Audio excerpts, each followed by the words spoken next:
Chapter 8 Executive Part 1 Guiding Principles of Executive Authority and General Duties.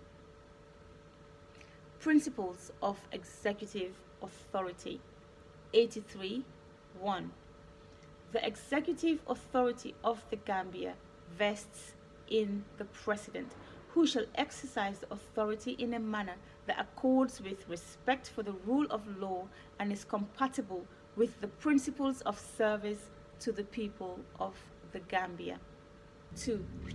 The executive authority vested in the President includes upholding the tenets, values, and principles of this Constitution and all other laws validly enacted by the National Assembly. The Executive. The Executive comprises the President, Vice President, and other members of the Cabinet. 2. The composition of the Executive shall reflect the diversity of the Gambian people. Part 2. Office of President, Powers and Duties. Office of President 85 1. There is established the Office of President of the Republic of the Gambia. 2. The President shall be the head of state and of government and Commander-in-Chief of the Armed Forces of the Gambia. 3. The President shall be the symbol and nucleus of national unity and shall provide executive leadership in a responsible manner in accordance with this Constitution and the laws of the Gambia.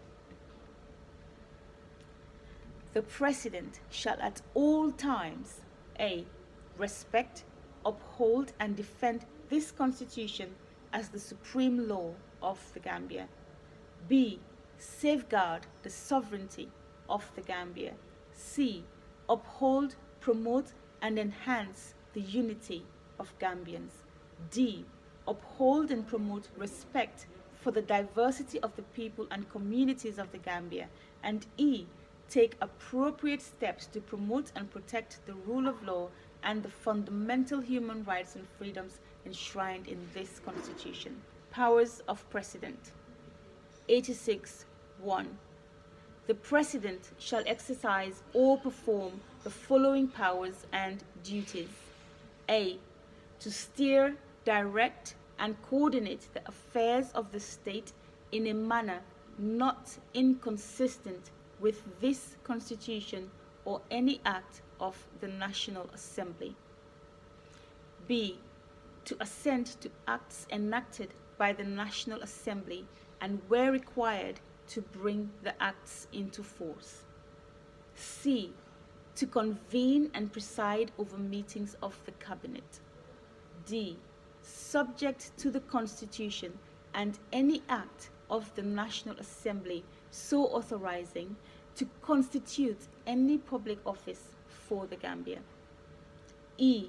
Subject to this Constitution, to make such appointments to public offices as may be necessary in accordance with powers conferred on him or her by this Constitution or an act of the National Assembly. F. To assign responsibility for the implementation and administration of any act of the National Assembly to the Vice President or a Minister. G. To confer national honors. H. Subject to this Constitution, on behalf of the Gambia, to negotiate, sign, enter into, and accede to bilateral and multilateral agreements, including treaties that are not against the public interest of the Gambia. I. Subject to this Constitution, to appoint, accredit, receive, or recognize ambassadors, high commissioners, plenipotentiaries, diplomatic representatives, and other diplomatic officers, consuls, and consular officers. J. To issue commissions of inquiry in accordance with this Constitution and an act of the National Assembly. K. Subject to this Constitution, to grant a pardon to or remit or reduce a sentence imposed by court on a convicted offender. L.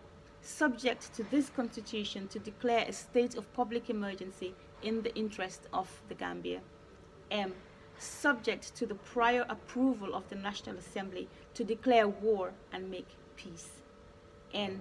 Where the National Assembly is in recess or is dissolved, but before elections are due, to request the Speaker to summon the Assembly to hold an extraordinary sitting to conduct special business relating to or affecting the state.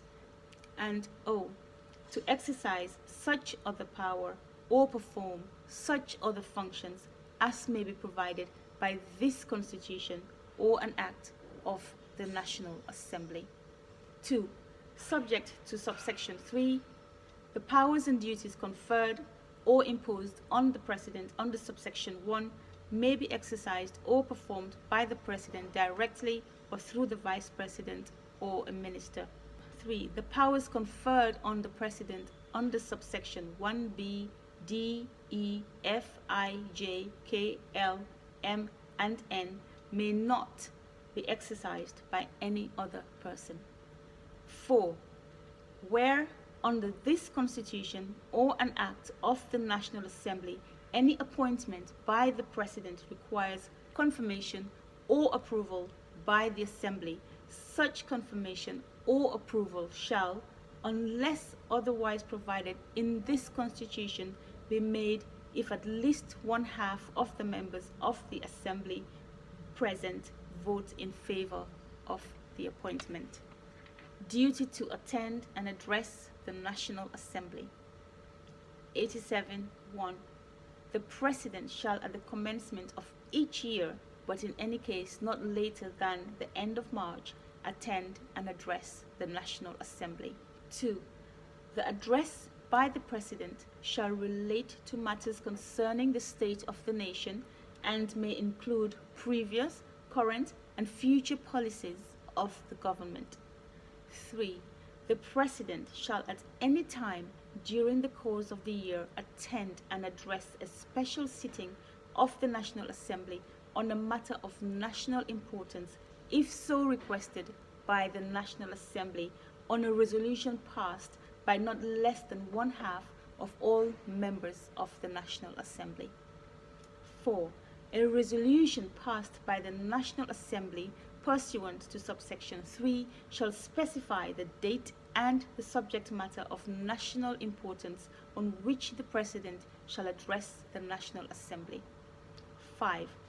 The National Assembly may, after an address of the Assembly by the President, hold a debate on the address, and, for that purpose, the President may, if he or she so designates, the Vice President shall attend and answer any matter or question relating to the President's address.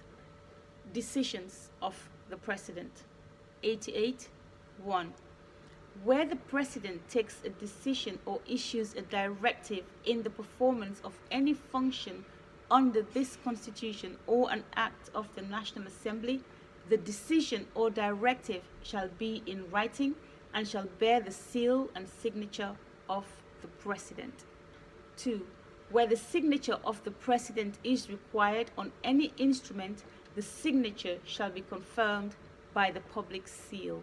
3. Where a person acts or purports to act on a decision made or directive given by the President not in compliance with subsection 1, the person shall be personally liable if any loss or other harm results to the state as a consequence of his or her action. Temporary succession to the office of President. 89.1.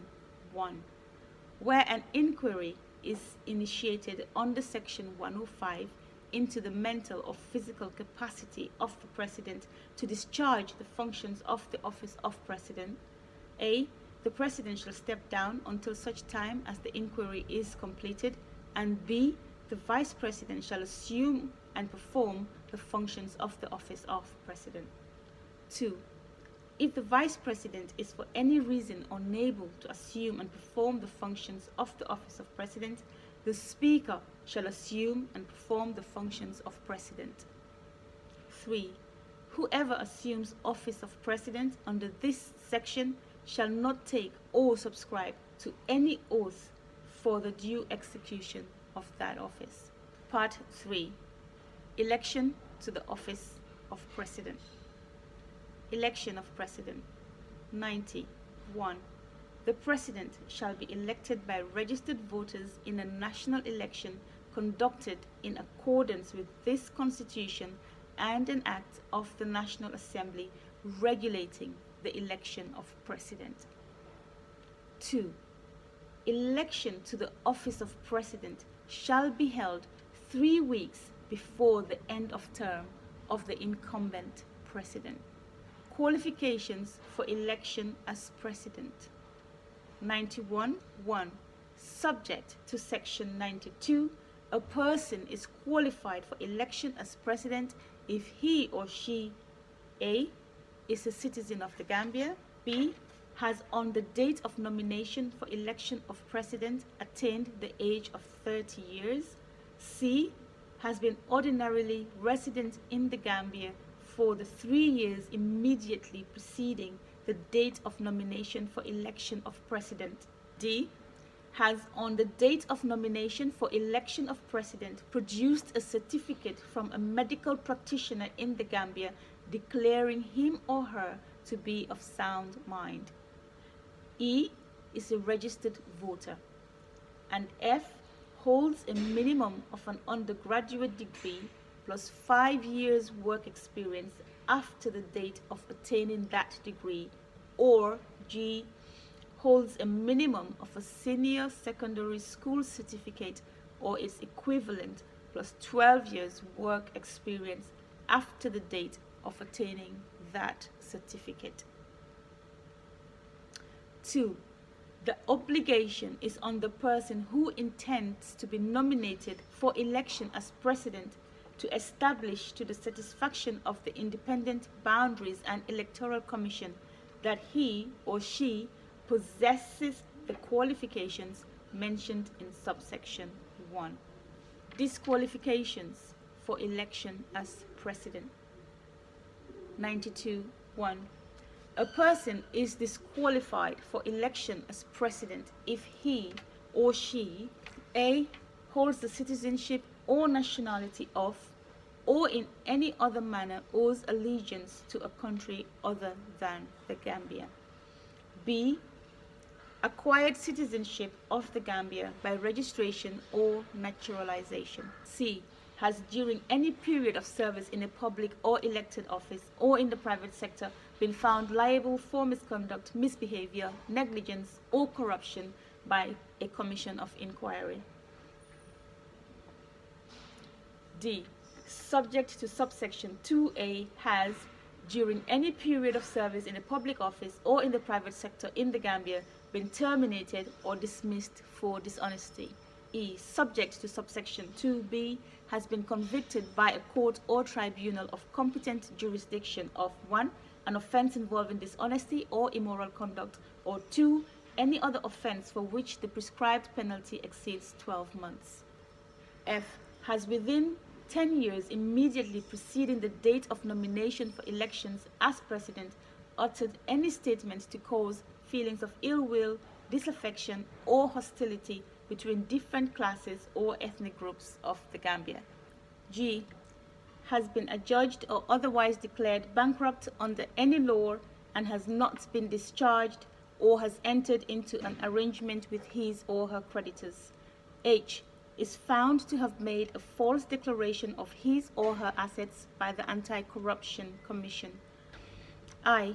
Has failed to submit to the Independent Boundaries and Electoral Commission on the date of nomination for election of President a certificate from the authority responsible for the collection of taxes that he or she has paid all taxes due from him or her. Or J. After the date of nomination for election as President, but before the date of election, has been declared to be of unsound mind. 2. The disqualification mentioned A. in subsection 1D does not apply if the termination or dismissal, as the case may be, has been litigated before a court of competent jurisdiction and the person has been found not to have acted dishonestly.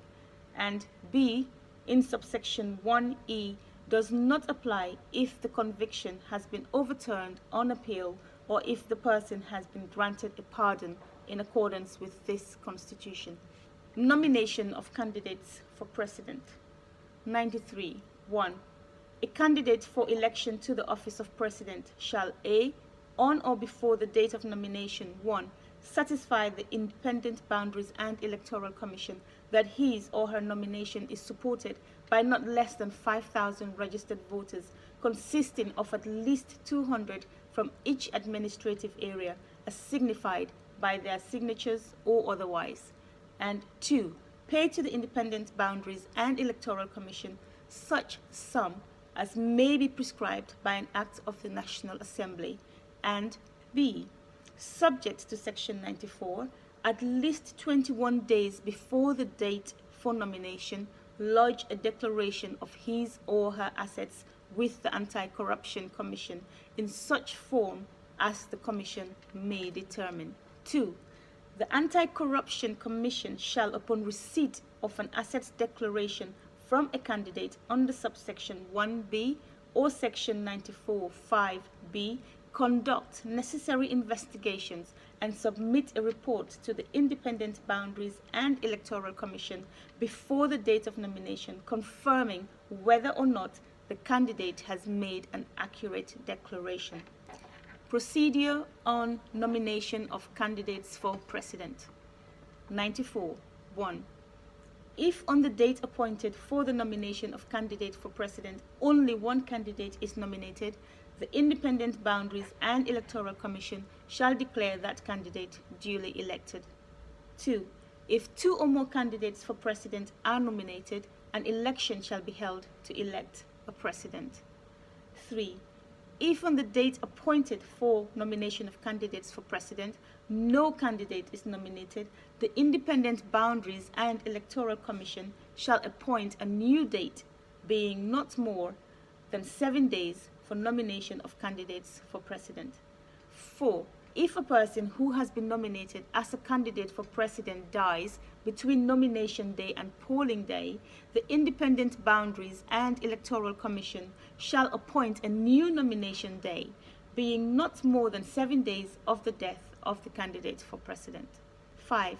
For purposes of subsection 4 and notwithstanding sections 90 and 93, 1b, a, the date stipulated for the election of President shall be shifted by 7 days, and b, a new candidate for election as President shall, within 3 days before the election, lodge with the Anti-Corruption Commission a declaration of his or her assets. Procedure on election of President. 95. 1. The Independent Boundaries and Electoral Commission shall declare a candidate elected as President if the candidate has received more than half of all the votes validly cast in the election. 2. If on the first election no candidate is elected, the Independent Boundaries and Electoral Commission shall hold a fresh election within 14 days of the date of declaration of the results of the first election. 3. In the fresh election, the only candidates shall be the 2 candidates who received the highest number of votes cast at the first election. 4. Where, at the first election, more than 2 candidates received equally the highest number or second highest number of votes, all the candidates shall participate in the fresh election unless any of them withdraws his or her participation, declaring winner of presidential election. 96. The Independent Boundaries and Electoral Commission shall, as soon as possible, but in any case not beyond 72 hours after the polls are called, a, declare the result of the election and the winner, and b, deliver a written notification of the result to the Chief Justice, the incumbent President, and the person declared the winner if that person is not the incumbent President. death of president-elect before assumption of office. 97. 1. Where the person declared to be the winner of an election for president dies before assuming office, the president-elect in brackets, and before a speaker is elected to assume office, the Chief Justice shall be sworn in as acting president until such date as the National Assembly elects a speaker, in which case the speaker shall be sworn in as acting president in place of the Chief Justice. 2. The Independent Boundaries and Electoral Commission shall conduct a fresh election for president within 90 days after the death of the president-elect. Assumption of office of president. 98. 1. Subject to subsection 2, the person declared to be the winner of an election for president shall assume office on the day after the expiry of the incumbent president's term of office. 2. The winner of an election for president assumes the office of president by subscribing to the prescribed oaths. 3. If for any reason the winner of an election for president has not been declared before the date of expiry of the incumbent president's term of office, or before the winner can assume office, the Chief Justice, in the absence of a speaker, shall be sworn in as acting president until a speaker is elected and sworn in. 4. The winner of an election for president shall be sworn in publicly before the Chief Justice, or in the absence of the Chief Justice, the most senior Gambian judge of the Supreme Court, challenging validity of election of president. 99. 1. A registered political party or an independent candidate who has participated in an election for president may apply to the Supreme Court to determine the validity of the election of a president by filing a petition within 10 days of the declaration of the results of the election. 2.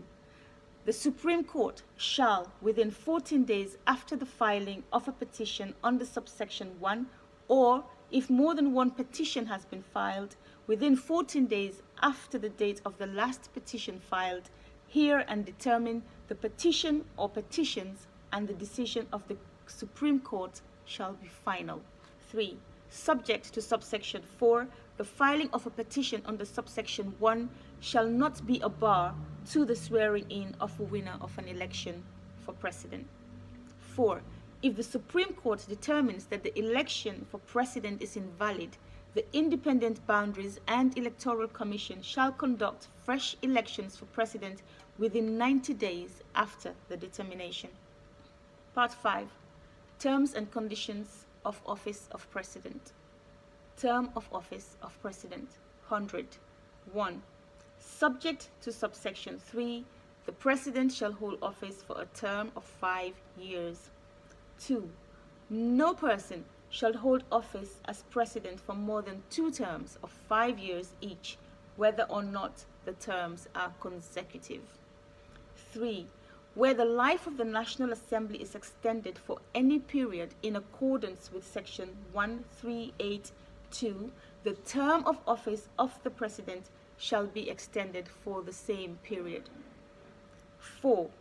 Where the term of office of the president is extended in accordance with subsection 3, the Independent Boundaries and Electoral Commission shall appoint a new date for holding election for the office of president within the period specified in section 92.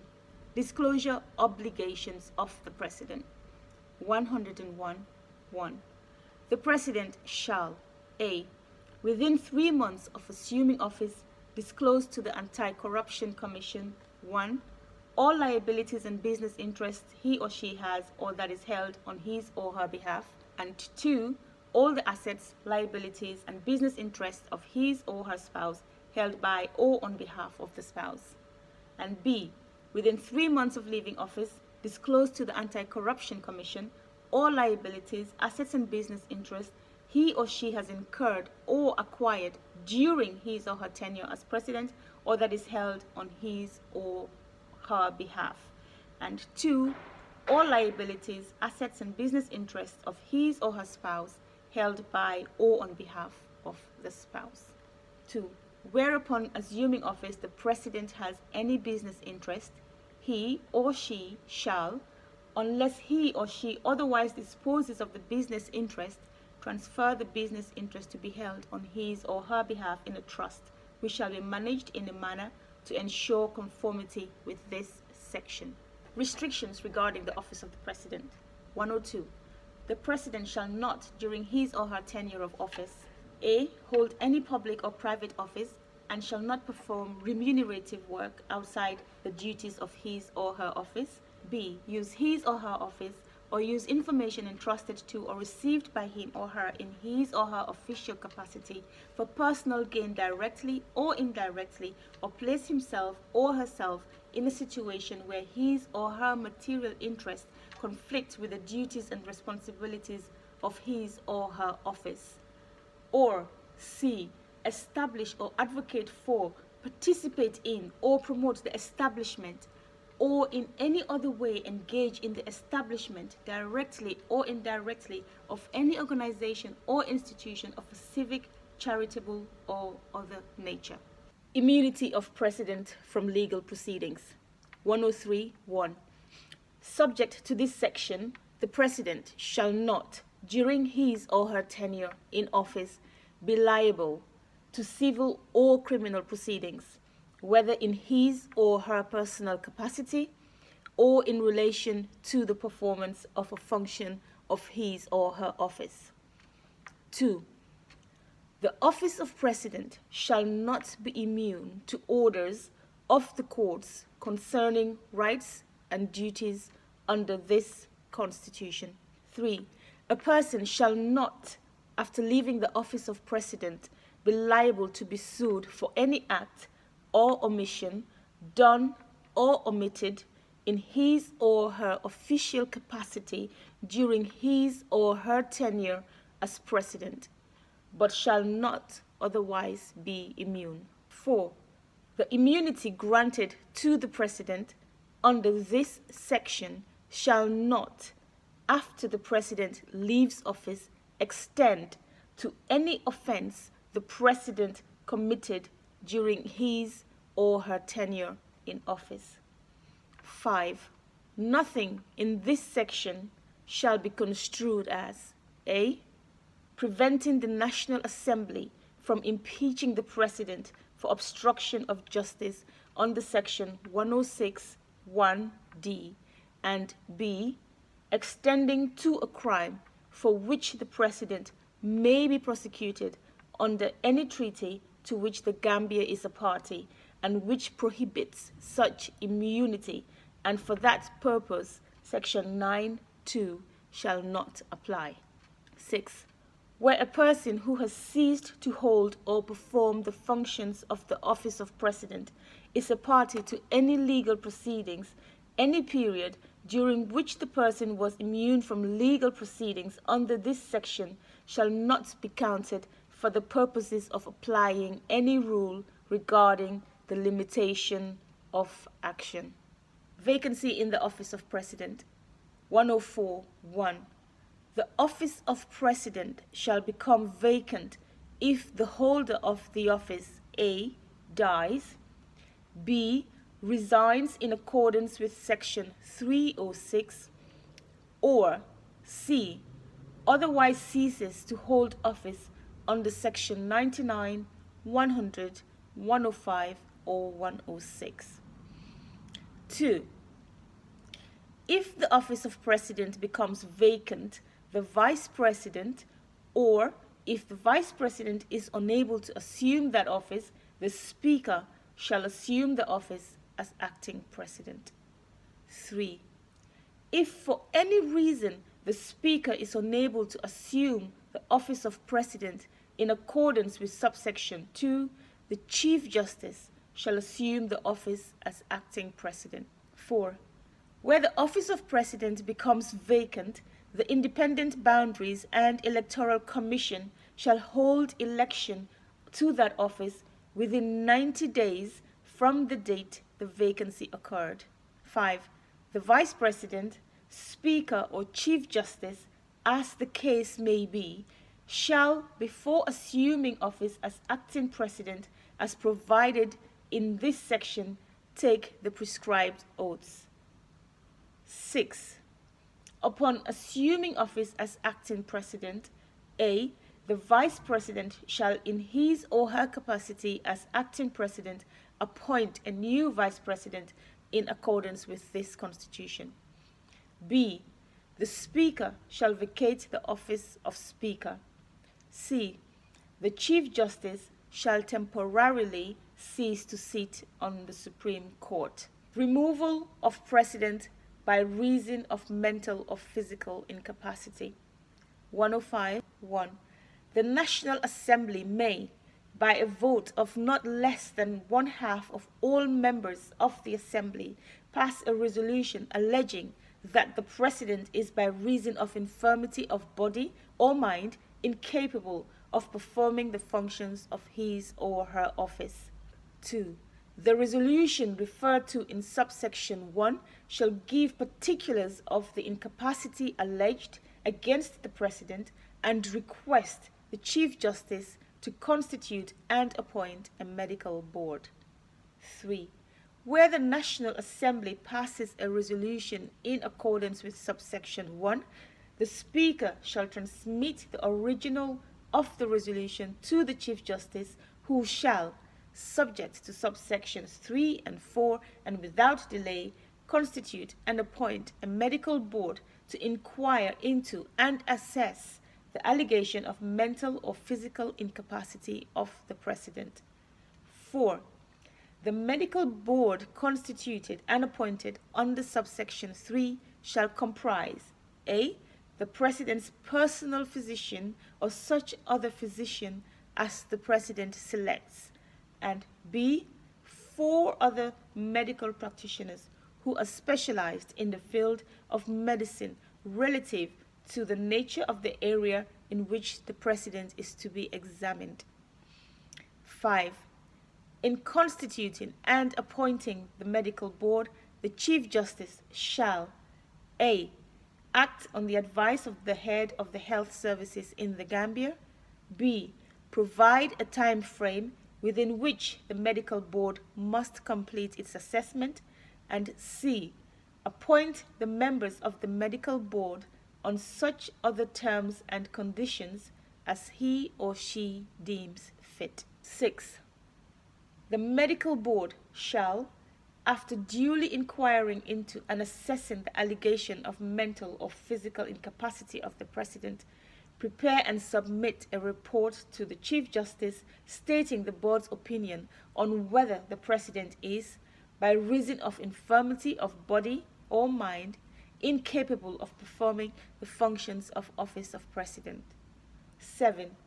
If for any reason the personal physician of the President refuses to be appointed on the medical board or is unavailable, or the President refuses to select a physician, the head of the health services shall advise the Chief Justice on the appointment of all the members of the medical board. 8. If the report of the medical board finds that the President is incapable of performing the functions of office of President, the Chief Justice shall, by a notice published in the Gazette and in the local media, declare the office of President to be vacant. 9. The report of the medical board shall be conclusive and final and shall not be inquired into by any court. Removal of President by impeachment. 106.1. The President may be removed from office on any of the grounds mentioned in subsection 2. The grounds on which the President may be removed from office are A. Abuse of office. B. Failure to adhere to the oath of office of President subscribed to. C. Violation of a provision of this Constitution. D. Obstruction of justice. E. Misconduct, in that he or she, 1. Has conducted himself or herself in a manner that has brought or is likely to bring the office of President into contempt or disrepute. Or 2. Has dishonestly done any act which is prejudicial or inimical to the economy of the Gambia, or has dishonestly omitted to act with similar consequences. 3. The National Assembly may, by a vote of not less than one-half of all the members of the Assembly, pass a resolution for the removal of the President on any of the grounds mentioned in subsection 2. 3. The resolution passed in accordance with subsection 3 shall specify the ground for the removal of the President, supported by any necessary documentation, and request the Chief Justice to constitute and appoint a tribunal to investigate the President. 5. Where the National Assembly passes a resolution in accordance with subsection 2, the Speaker shall transmit a copy of the resolution to the Chief Justice and the President. 6. Where the Chief Justice receives a copy of the resolution under subsection 5, he or she shall, without any delay, constitute and appoint a tribunal to investigate the President. 7. The tribunal shall comprise a Justice of the Supreme Court as chairperson, b. 3 other persons who hold or have held high judicial office, and c. 1 other person not being a judicial officer or having served as one, in brackets, or a legal practitioner who is of high moral character and integrity. 8. The President has the right to appear and be represented before the tribunal by a legal practitioner of his or her own choice. 9. The tribunal shall investigate the matter contained in the resolution of the National Assembly and prepare and submit a report of its findings to the National Assembly through the Speaker, stating whether the matter contained in the resolution has been substantiated. 10. If the finding of the tribunal is that the matter contained in the resolution has not been substantiated, no further proceedings shall be taken against the President. 11. If the finding of the tribunal is that the matter contained in the resolution has been substantiated, the National Assembly may, by a vote of not less than 2/3 of all members of the Assembly, pass a resolution that the President is not fit to continue in office. 12. Where the National Assembly passes a resolution in accordance with subsection 11, the Speaker shall notify the President of that fact, and the President shall immediately cease to hold and perform the functions of office of President. Salary and allowances. 107.1.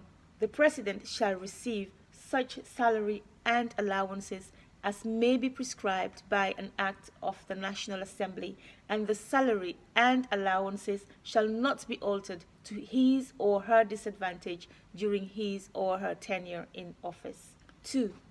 Subject to subsection 4, the President shall be entitled a. to retire on his or her salary, and b. to such other retirement benefits as may be prescribed by an act of the National Assembly. 3. The salary and other retirement benefits received by the President under subsection 2 after leaving office shall be free of tax and shall not be taken away or altered to his or her disadvantage during his or her lifetime. 4. The salary and other retirement benefits receivable under subsection 2 shall not apply to a President A. who ceased to hold office in accordance with section 106, b. who since leaving office has been convicted of an offense relative to the period when he or she served as President, c. against whom an adverse finding has been made by a commission of inquiry after leaving office. 5. Subsections 4, b, or c shall not apply if the conviction or adverse finding, as the case may be, has been overturned on appeal. 6. Where a President who receives the salary and other retirement benefits referred to in subsection 2 after a single term in office is after the next 5-year period of the presidency since leaving office, elected as president, the benefits he or she was receiving prior to his or her election shall be suspended until he or she completes his or her second 5-year term in office. 7. A president who has retired or is receiving the benefits provided in accordance with this section shall not hold or be eligible to hold any public office.